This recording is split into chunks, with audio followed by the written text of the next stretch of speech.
లవంగాలని ఈ టైంలో తింటే ఈజీగా బరువు తగ్గుతారు. ఇంట్లోని మసాలా పదార్థాలు కొన్నిసార్లు మ్యాజిక్ చేస్తాయి. ఈ నేపథ్యంలో లవంగాలతో మన బాడీకి ఏం బెనిఫిట్స్ కలుగుతాయో తెలుసుకోండి.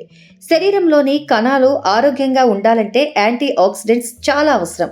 లవంగాల్లో అవి పుష్కలంగా ఉన్నాయి. వీటిని తీసుకుంటే నోటి ఆరోగ్యాన్ని కాపాడతాయి. నోటిలోని బ్యాక్టీరియాని దూరం చేసి దంతాలను హెల్దీగా చేస్తాయి. దీంతో నోటి దుర్వాసన కూడా తగ్గుతుంది. దీనికోసం లవంగాలు మరిగించిన నీటితో నోటిని కడగండి. లవంగాల్లో పొట్ట ఆరోగ్యాన్ని కాపాడే గుణాలు ఉన్నాయి. ఇందులోని యూజినాల్ అనే ఎంజైమ్ ఆరోగ్యానికి చాలా మంచిది. దీనిని నమలడం ఇష్టం లేనివారు నీటిలో లవంగాన్ని వేసి మరిగించి ఆ నీటిని తాగొచ్చు. అయితే రోజుకి 1-2 లవంగాల కంటే ఎక్కువగా తీసుకోవద్దు. కేవలం ఆరోగ్యానికి మాత్రమే కాదు, అందాన్ని కాపాడడంలోనూ లవంగాలు ముందుంటాయి. ఇందుకోసం లవంగాలని మెత్తని పొడిలా చేసి తేనె కలిపి ముఖంపై మొటిమలు ఉన్న చోట రాయండి.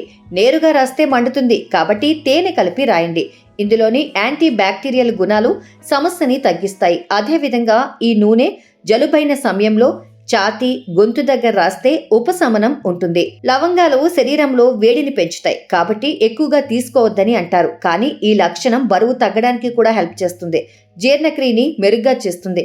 దీంతో పాటు టాక్సిన్స్ ని బయటకు పంపుతుంది. కాబట్టి వీటిని రోజుకి 1 చొప్పున తీసుకోవచ్చు. చాలా మంది డిన్నర్ లేట్ నైట్ చేస్తారు. దీని కారణంగా బరువు పెరుగుతారు. అలా కాకుండా ఉండాలంటే త్వరగా డిన్నర్ చేయాలి. డిన్నర్ తర్వాత ఓ లవంగాన్ని నమిలి మింగాలి. దీనివల్ల సమస్య తగ్గుతుంది.